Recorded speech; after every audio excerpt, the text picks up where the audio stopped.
Assalamualaikum warahmatullahi wabarakatuh. Waalaikumsalam.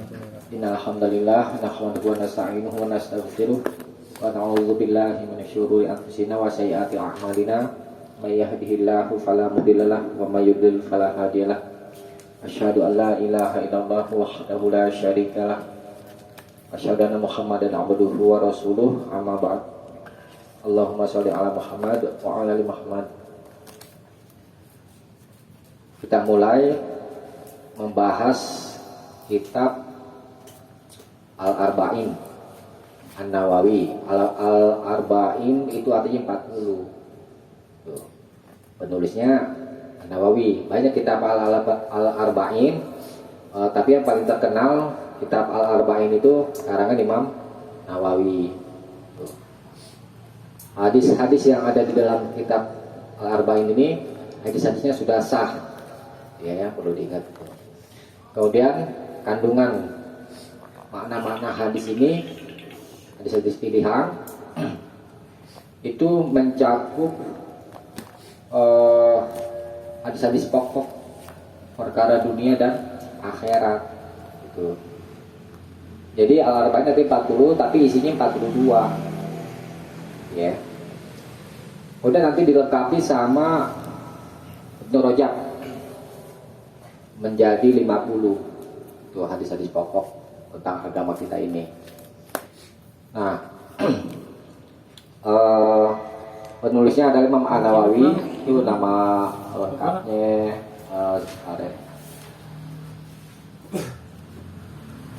Abu Zakaria, dikenal dengan Abu Zakaria. Yang lebih dikenal lagi An-Nawawi, Imam Nawawi. Mazhabnya Syafi'i. Ibnu Hajar juga Syafi'i. Langsung aja ya. Al-Hadithul Awal. Hadis yang pertama. Itu ada terjemahan ya? Ada. Kalau mau datin satu-satu boleh. Al-Hadis artinya hadis. Al-Awal yang pertama. Hadis masih ingat kan? Pengertian hadis?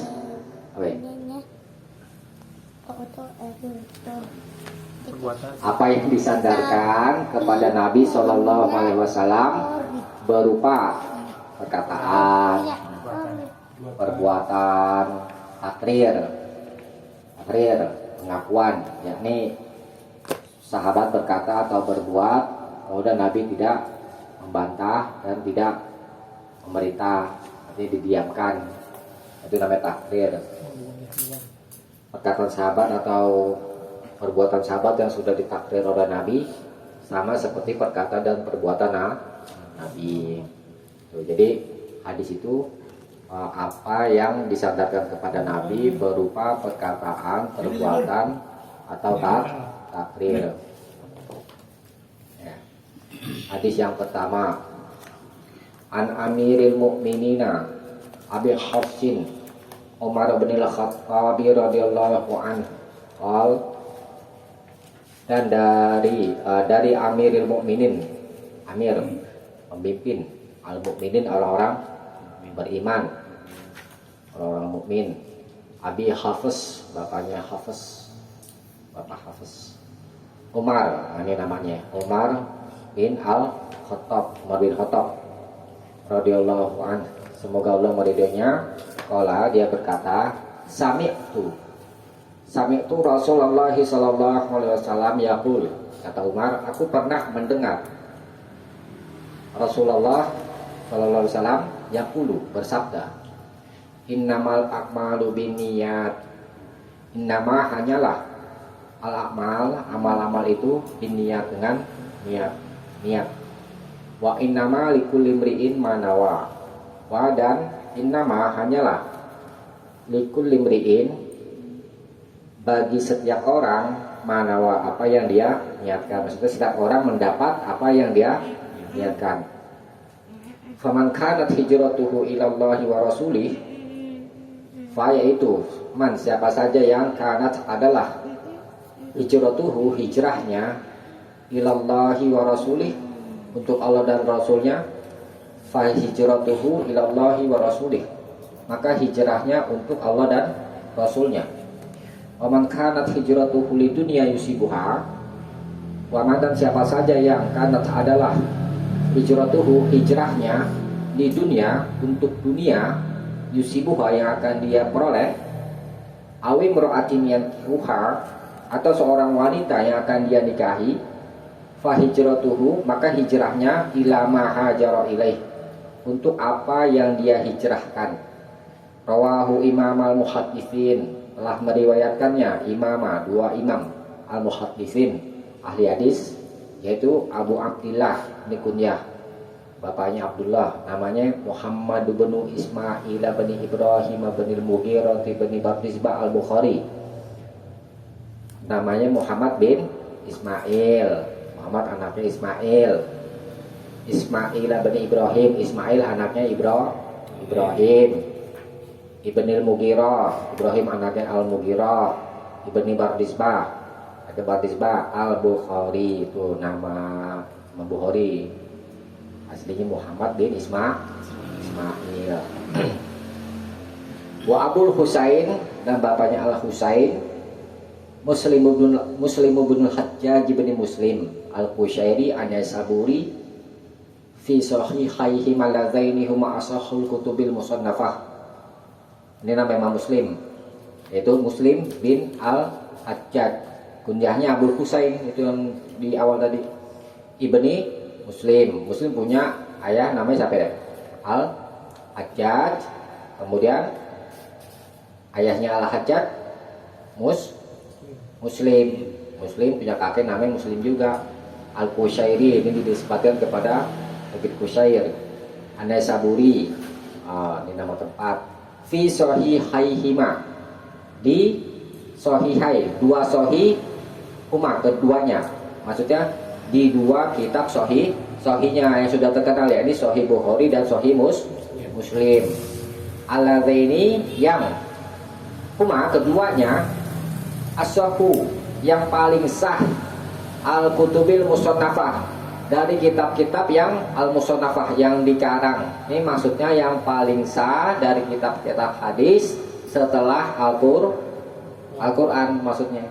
Jadi hadis Bukhari dan Muslim itu yang sudah diakui oleh ulama-ulama, dua kitab yang paling sah setelah Al-Quran. Kalau belajar ilmu hadis, pertama yang dipelajari Sahih Bukhari dulu, habis itu Muslim.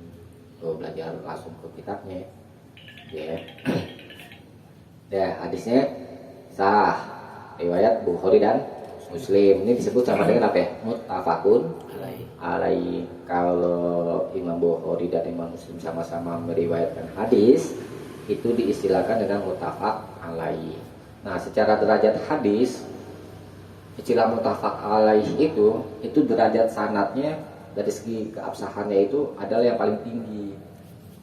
Tuh, kitab apa namanya, riwayat-riwayat muttafaq alaih itu ada tersebut di kitab Al-Lu'lu' wal Marjan. Tuh, ya. Tuh, tingkatan derajat sanad yang paling tinggi muttafaq alaih, ya. Jadi sekarang kita bahas maksudnya. Di sini lafadznya katanya innama. Ini innama ini huruf hasar namanya, huruf membatas, ya. Misalkan makna membatas itu begini. Kita pahami dulu makna membatas, ya. Ini ada berapa orang nih? 1, 2, 3, 4, 6, 7. Hanyalah di rumah ini 7 orang. Nggak lebih, nggak kurang. Itu makna membatas, sudah dibatas. Jadi kalau ada lebih, berarti omongan itu dusta atau kurang. Tuh, batas. Di Al-Quran juga sama tuh, yang dibatas apa itu? Hanyalah yang diharamkan atas kamu, maka yang mati itu, ya kan. Terus apa namanya, daging babi, darah yang mengalir, terus binatang yang disembelih dengan tidak menyebut nama Allah. Nah, itu sudah dibatas, ya. Hanya itu saja. Tuh. Ya. Sekarang al-a'malu binniyat, al-a'mal, amal-amal. Nah ini alnya di sini al istigrokiyah namanya, yang maknanya kullun. Jadi takdirnya kullu amalin, setiap amal itu hanyalah binniyat, dengan niat. Jadi kalau mau berbuat mesti digandeng dengan niat. Nah, sebagian rumah ada yang memaknai huruf ba ini ba al-musahabah namanya, ba yang maknanya bersamaan. Jadi setiap kita mau berbuat mesti diiringi dengan niat, ya. Ya. Kemudian ini kok diulang lagi, wa innamal likulli imri'in ma nawa, dan hanyalah setiap orang itu mendapatkan apa yang dia niatkan. Nah, kemudian di sini dijadikan contoh oleh Nabi tentang masalah hijrah. Siapa saja yang hijrahnya untuk Allah dan Rasulnya, maka hijrahnya untuk Allah dan Rasulnya. Ini maksudnya apa? Hijrahnya untuk Allah dan Rasul yang pertama, faman kanat hijratuhu ilallahi wa rasulih. Siapa saja yang hijrahnya untuk Allah dan Rasulnya, maksud apa? Niatnya. Ya. Nah, kemudian diulang lagi jawabnya ini. Jawab syaratnya fa hijratuhu ilallahi wa rasulih. Maka hijrahnya untuk Allah dan Rasulnya. Maksudnya apa ini? Allah akan memberikan balasan gitu. Siapa saja niatnya karena Allah dan Rasulnya, maka Allah akan ganjar. Nah, terus digandeng lagi dengan perkara dunia. Tadi perkara urusan akhirat. Wa man kanat hijratuhu lidunya yusibuha. Dan siapa saja yang hijrahnya untuk dunia, ini umum, mutlak, ya, yang akan dia peroleh. Nah, kemudian digandeng lagi nih, awim ro'atin, diulang lagi nih. Ini dunia juga kan? Awim ro'atin yang tihuha, atau seorang wanita yang akan dia nikahi, fahijratuhu ila ma hajaro ilaih. Maka hijrahnya untuk apa yang dia hijrahkan. Dia niat untuk dapat dunia.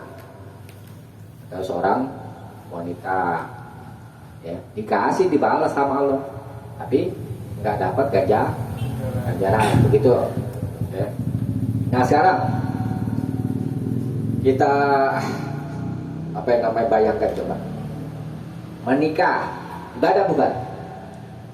Ibadah. Perkara-perkara dunia juga ada yang berurusan dengan ibadah, mencari nafkah misalnya.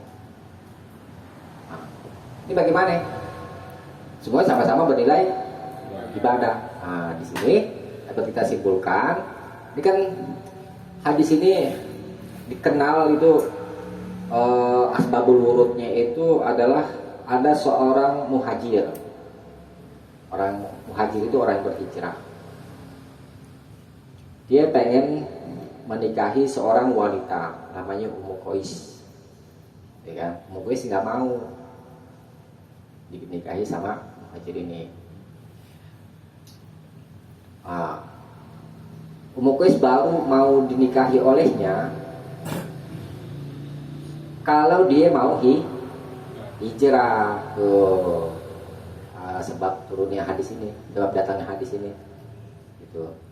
Jadi ini terjadi sebab peristiwa ada seorang muhajir, maksudnya hadis ini datang gitu, ada seorang muhajir yang dikenal muhajir Ummi Qais, ya. Dia berhijrah karena ingin menikahi wanita, gitu. Nah, hijrahnya ingin menikahi wanita, dia terbatas mendapatkan apa yang ia hijrahkan, yakni menikah, tidak dapat keutamaan hijrah begitu, ya. Itu asbabul wurudnya. Kalau sebab turunnya ayat itu disebut asbabun nuzul. Kalau sebab datangnya hadis itu disebut asbabul wurud, namanya yang diistilahkan, yang melatar belakangi ayat atau hadis, cuma istilah doang yang beda, ya. Dari sini hadis ini ulama-ulama menetapkan kaidah dalam hal ibadah. Jadi maksud dengan innamal a'malu binniyat, kita ulang lagi ya. Nah, ini amalan-amalannya tertentu sebagaimana yang Imam An-Nawawi penulis sendiri mensarah, gitu ya. Yang dimaksud dengan amalan-amalan di sini adalah amalan-amalan ketaatan, bukan amalan-amalan yang mubah. Amalan-amalan yang berhubungan dengan ketaatan kepada Allah dan Rasulnya, maka dibutuhkan nih niat apa ya? Niat ikhlas. Gitu. Kalau niatnya nggak ikhlas, ya,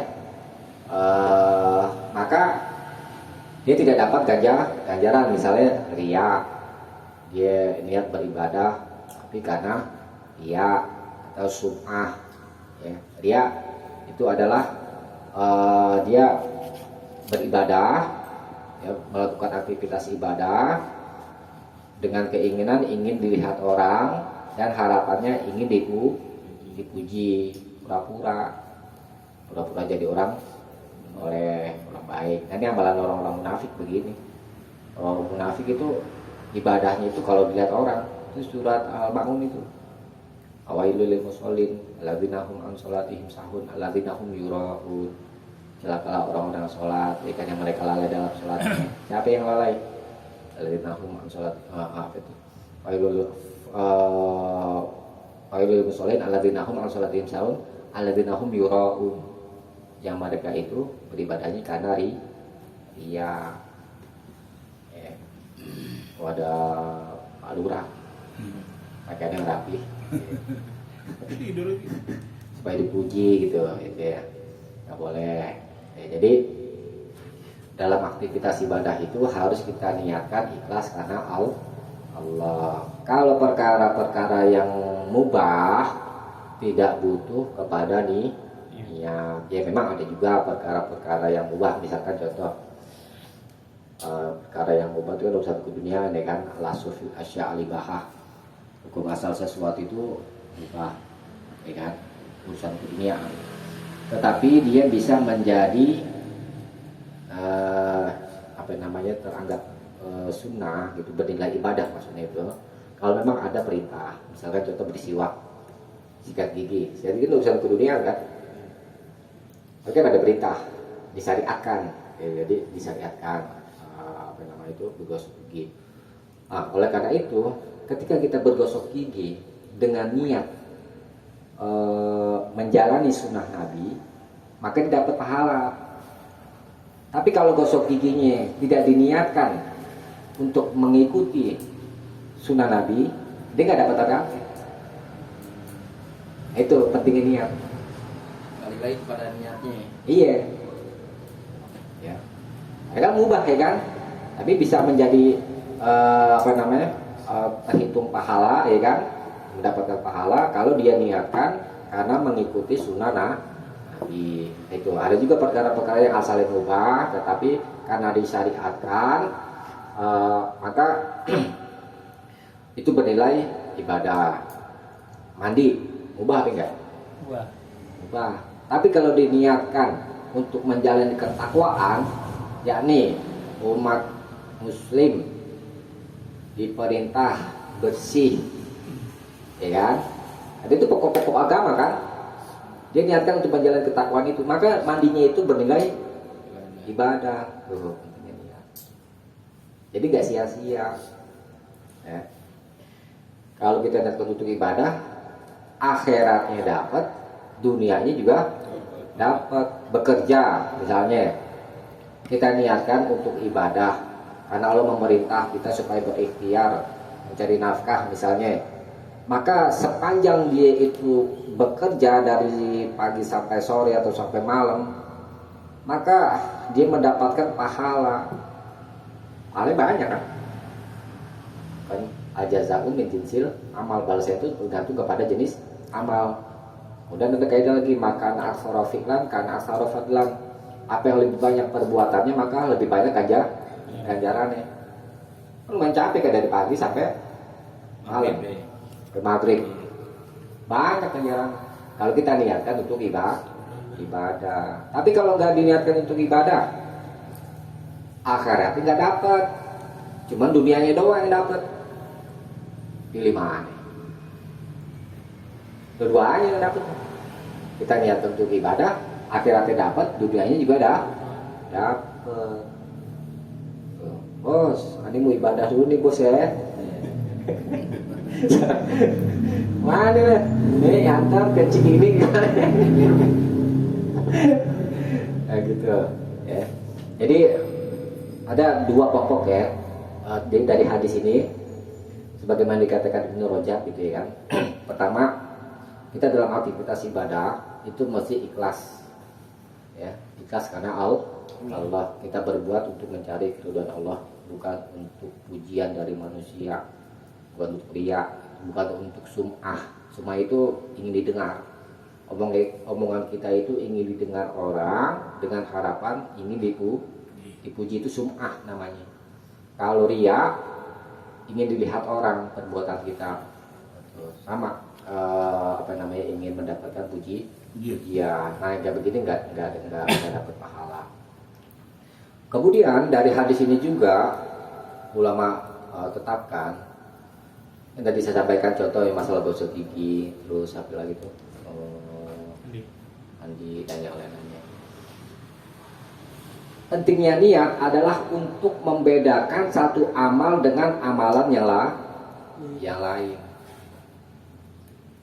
Itu ingat-ingat. Jadi satu amal, satu niat. Memang ada juga yang berpendapat ya. Contoh misalnya masalah puasa, orang misalnya di Senin lah contohnya, dia biasa mengerjakan puasa yang mulbit misalnya contoh ya kan. Kemudian dia mau juga puasa Senin Kamis ya kan, dan yang lain-lain. Ada ulama berkata pada hari Senin, misalnya jatuh hari Senin, dia niatin untuk, wah kebetulan sama tuh yang mulbit jatuh hari Senin juga tuh, dia niatin dua dong berarti ya, puasa yang mulbit juga dan puasa Senin Kamis gitu. Apalagi misalnya dia mau puasa awal banyak ya kan. Nah, ini ada berpendapat seperti itu. Mereka katakan dalam ibadah yang sunnah-sunnah.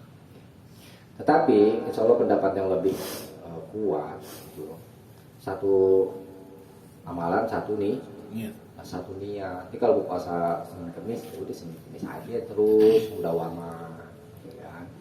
Yang mulbit, jadi yang mulbit aja. Pilih salah satu itu. Nah, jadi dari hadis innamal a'malu binniyat itu terkandung makna untuk membedakan amalan yang satu dengan amalan yang lain. Kita di masalah gosok gigi, ya kan? Nanti sholat sholat sunnah ba'diyah misalnya jadi Isya ya gitu ya. Ini sholat malam masih kalian ini sholat ini sekalian ada sholat boros kalian banyak borongan jadi insya Allah lebih selamat itu satu amal satu niat ya. Nah ada ini perkataan ulama ya tentang masalah niat ikhlas. Ada orang, ini kata Al-Qodiyat itu terkenal, Al-Fudail bin Iyad Al-Qodiyat, tarkul amali min ajrin nas, meninggalkan amal karena manusia riyaun, maka itu disebut riya. Maksudnya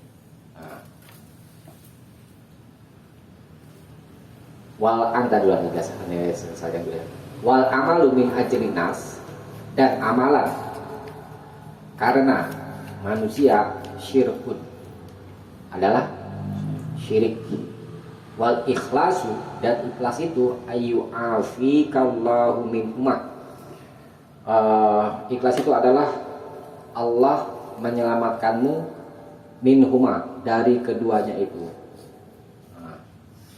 Wa makna kalamihi rahimahullah, dan makna ucapan Qodiyah itu rahimahullah, semoga Allah merahmatinya ta'ala, annaman azama ala ibadatin, siapa saja yang ingin beribadah, wa tarkiha, dan meninggalkannya, makhafatan, karena takut, ayyarohan nasu, takut manusia itu melihatnya, fahuwa muraun, maka dia itu adalah orang yang riya. Li'annahu, karena sesungguhnya dia takul amali, meninggalkan amal itu di ajrin nas, karena manusia ya. Jadi kan ada juga orang mau bersedekah deh, contoh masalah sedekah, dia melakukan amal soleh yaitu sedekah ya. Tapi apa namanya, takut dilihat orang nih ya kan, takut dilihat orang, sehingga dia meninggalkan amalnya itu. Jadi tak lagi deh kayak gitu. Ini tergolong orang yang riya juga. Alasan apa kata dia tadi? Karena dia meninggalkan amalan itu lantaran manusia gitu, kata dia kan.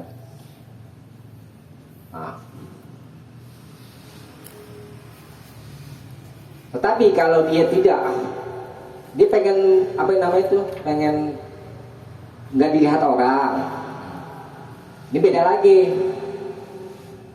Kalau tadi kan dia nggak jadi berbuat karena kelihatan, dilihat, iya gitu.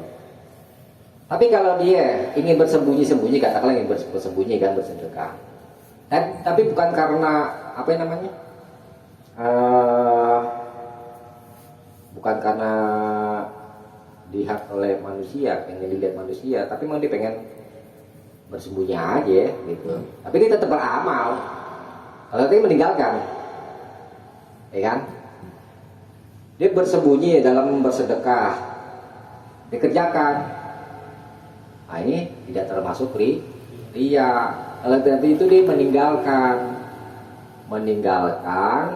sedekahnya dia itu karena dia dilihat oleh manusia gitu. Jadi intinya karena orangnya tadi.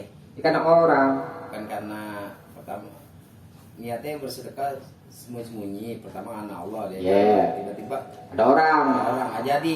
Jadi tadi nggak jadi beramal. Nggak jadi beramal. Kan ada karena orangnya juga. Karena ada orang, itu disebut riya. Jadi ada dua karena itu. Yeah. Dia meninggalkan amalnya itu.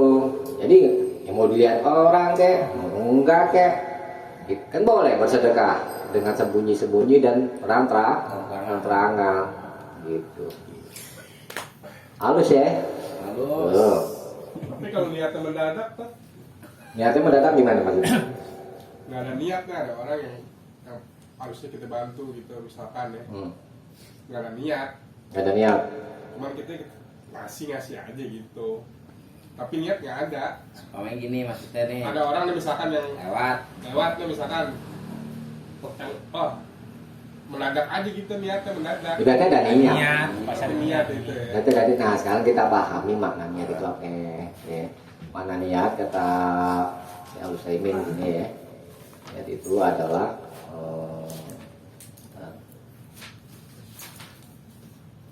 niat secara bahasa al-qasdu, ya, pergi, menuju, tujuan, maksud atau kehendak, itu niat ya. Jadi sesuatu yang kita kehendaki itu adalah niat. Pasar Anda secara syariat al-azmu ala fi'lil ibadah, yaitu dia berazam ala fi'lil ibadah, untuk mengerjakan ibadah. Berazam itu bertekad, ya, berkemauan keras, itu namanya azam. Taqarruban, dengan tujuan mendekatkan diri ilallah, kepada Allah. Tuh pengertian niat. Ulangi ya.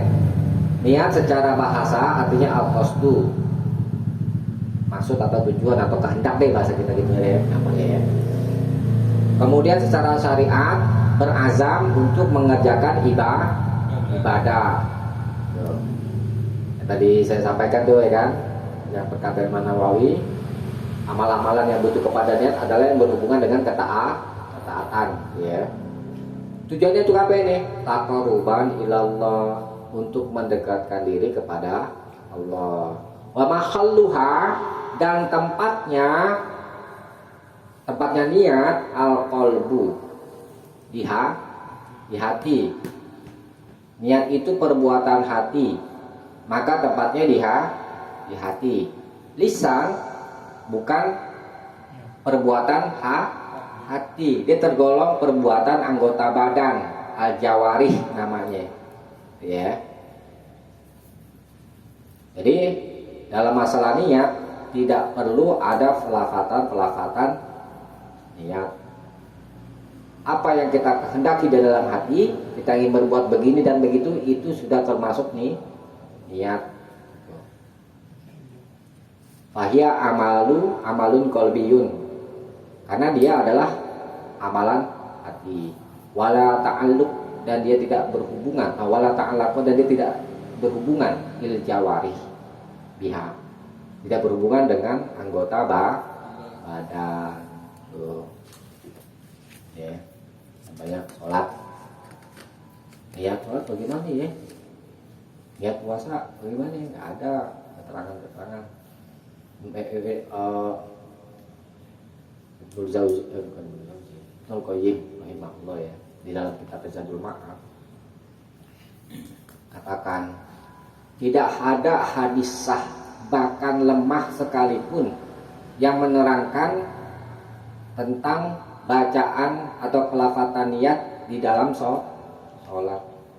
Ada orang mengklaim itu adalah perkataan Imam Syafi'i. Imam Syafi'i nggak pernah berkata seperti itu. Bahkan yang cek itu di kitab tentang masalah pelafatan niat sholat. Imam Syafi'i itu berkata di kitab waktu niat itu bersamaan dengan ketika mengucapkan takbiratul ihram. Beliau katakan la qablaha wala ba'daha, tidak sebelumnya, tidak sebelum takbiratul ihram dan tidak setelahnya, tidak setelah takbiratul ihram. Artinya ketika sedang Allahu Akbar, niat itu berbarengan. Tuh menurut pendapat Imam Syafi'i di kitab cek aja. Bagaimana sempat mengucapkan itu dan seterusnya. Orang yang diucapkan lagi, yang diucapkan apa? Allahu Akbar. Tuh kalau mau mengetahui bagaimana pendapat Imam Syafi'i di kitab ya.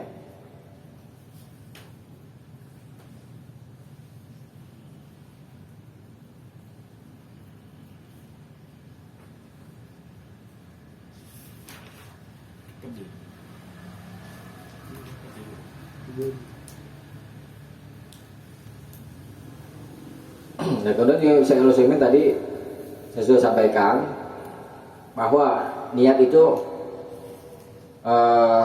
adalah untuk membedakan amalan-amalan kebiasaan dan dengan amalan-amalan ibadah tadi kayak siwak itu kan kasih contoh ya kan, dan membedakan ibadah sebagiannya dengan yang lain. Kalau niatnya dijadikan satu ya kan, kalian kok sholat 2 rakaat, saya mau niat sholat ba'diyah isya dan sholat istikharah dan sholat apa lagi, ini nggak bisa dibedain gitu. Jadi satu amalan satu niat. Insya Allah itu pendapat yang lebih kuat. Ya. Jadi kesimpulan dari hadis ini kita singkatkan aja gitu ya. Pertama, dalam hal beramal, yakni beramal tentang ketaatan, itu harus ikhlas karena Allah, tidak riya, tidak sum'ah dan lainnya yang yaitu berpura-pura hanya untuk mendapatkan pujian. Tuh, kita batasi. Pertama harus ikhlas. Di dalam Al-Quran dan hadis yang menerangkan tentang niat itu maksudnya ke sana. Harus ikhlas. Ya. Ikhlas itu kalau secara syariat mengesahkan Allah dan tidak menyekutukannya. Dan yang kedua dari hadis ini yang kita dapat ambil pelajaran adalah tadi yang telah saya sampaikan, niat itu adalah untuk membedakan amalan-amalan kebiasaan dan amalan-amalan ibadah, dan untuk membedakan ibadah-ibadah sebagiannya dengan yang lain. Itu pokoknya, ya.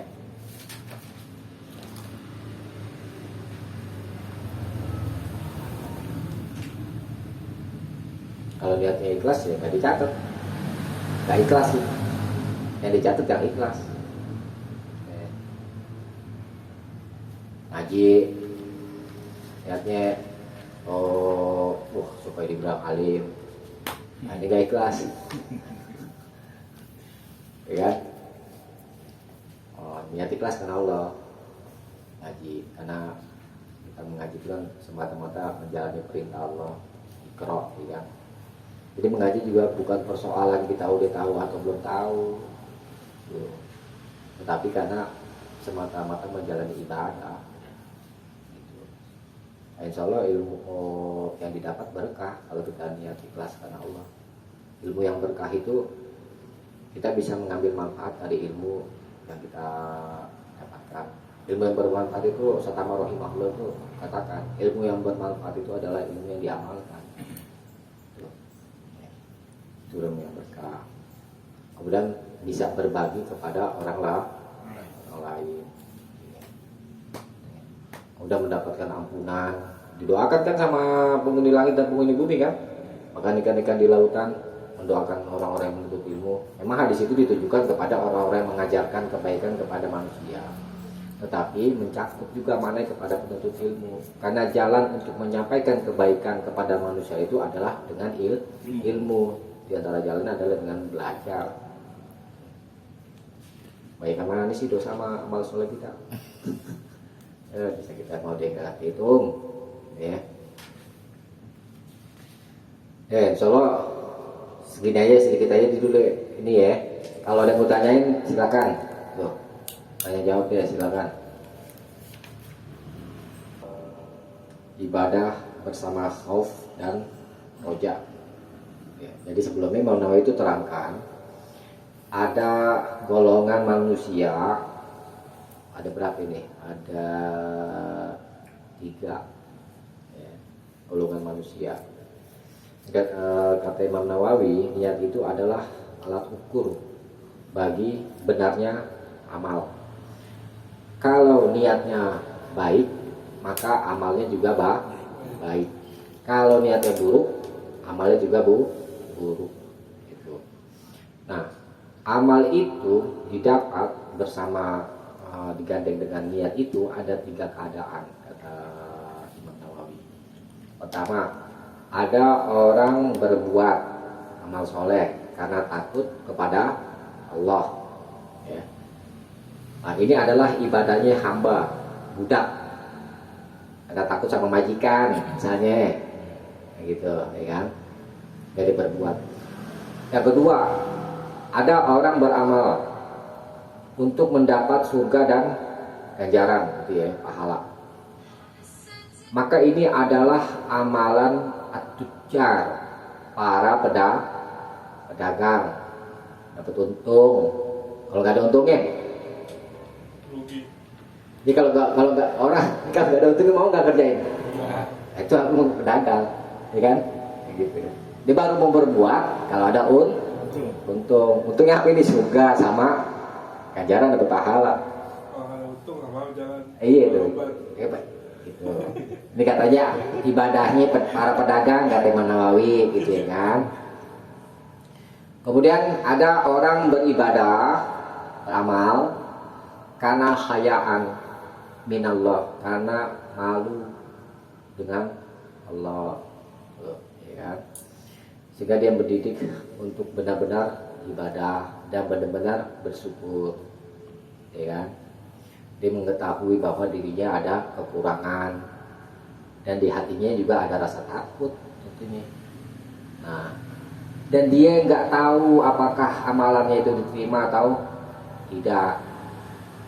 Ini adalah ibadah orang-orang yang merdeka. Orang-orang yang merdeka. Nah, inilah yang diisyaratkan oleh Rasulullah tatkala Aisyah berkata kepadanya ketika Nabi sedang sholat malam, kakinya bengkak-bengkak ya kan, karena terlalu lama, ya kan. Kita baru berapa ayat aja udah ya. Gitu ya kan. Ya. Aisyah ngomong, ya Rasulullah, engkau kan udah diampuni dosamu, dosa yang telah lalu dan yang akan datang. Coba kalau kita udah dijamin kayak gitu, udah diponis, tenang aja ya, gua udah dijamin masuk surga. Ya. Jangan diampuni pas meter ya. Iya. Ini udah makrifat nih sama Allah nih. Dan ada jaminan. Para sahabat juga begitu, ya. Ada sahabat-sahabat yang udah dijamin masuk surga. Coba kita bayangin deh posisi kita seperti itu misalnya. Apakah kita masih tetap giat beribadah atau enggak? Ya kan? Jamin kagak enggak. Kan kayak gini dibandingkan ya, sebagai bandingan ya. Makan gaji buta misalnya contoh. Dia lu mau ngapain aja deh di sini deh, terserah. Pokoknya lu sebelum gua gaji. Yang ada bagaimana? Kerja gak? Bayakannya. Santai-santai. Tenang aja Tenang tuh aja. kan gitu. Tapi kalau para sahabat enggak. Nah, itu maksudnya. Ya, kata Isa, ya. Engkau kan sudah diampuni dosamu yang telah lalu dan yang akan datang. Nabi bersabda, afala aku abdan syakur. Mengapa aku tidak menjadi hamba yang banyak bersyukur? Kenapa aku tidak menjadi hamba yang bersyukur? Maksudnya, saya berbuat begini karena ingin bersyukur kepada Allah. Ini udah tingkat tinggi. Kita berusaha mencapai tingkatan seperti itu. Jadi kita menjalani aktivitas ibadah karena ingin mensyukuri nikmat-nikmat Allah. Kan kita udah tahu itu kan. Jika kamu menghitung nikmat-nikmat Allah, kamu tidak akan dapat menghitungnya. Tuh. Syukur kan ada 3 macam. Syukur itu ada 3 macam. Pertama syukur hati, kemudian syukur lisan, ketiga syukur anggota badan. Syukur hati yakni membayangkan nikmat-nikmat, ya kan, nikmat Allah. Kemudian yang kedua syukur lisan, memuji, ya. Yang ketiga syukur anggota badan yakni membalas pemberian, yakni dengan berbuat membalas kebaikan pada orang itu. Kayak Andi sama NTD misalnya, nah, si bos sudah banyak berbuat baik sama Ane misalnya, gitu ya kan, ingat itu nikmat-nikmat dan itu namanya syukur hati. Kemudian Ane menguji, contoh si bos tuh orang baik, itu tanda syukur juga. Baik-baik. Hah? Oke.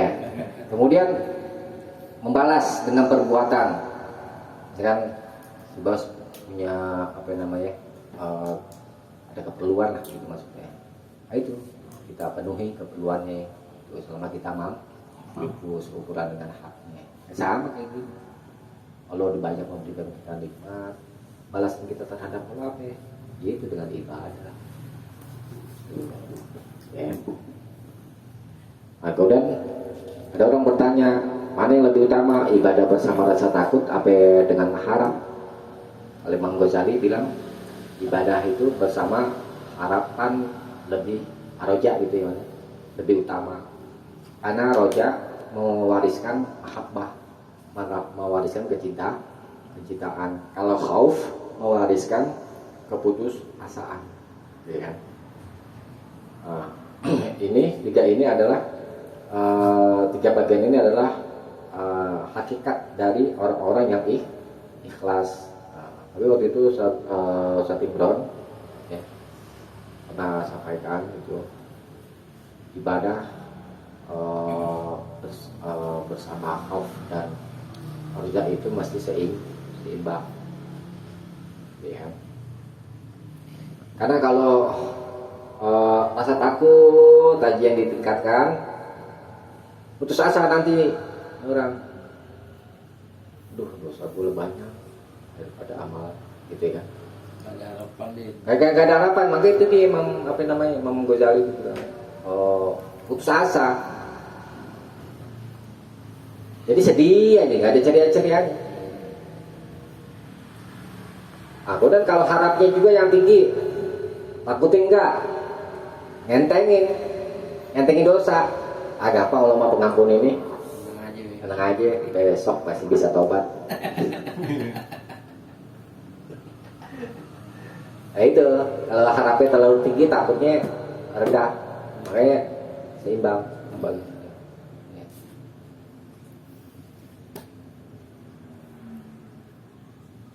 Deh, situ aja deh ya. Ada yang mau tanyakan tapi enggak? Ustaz, mau kalau umpamanya kita berbuat nih, udah ikhlas ya. Di sini mudah-mudahan ada manfaatnya. Subhanallah wa bihamdik, asyhadu an la ilaha illa anta, astaghfiruka wa atubu ilaik. Assalamualaikum warahmatullahi wabarakatuh. Waalaikumsalam.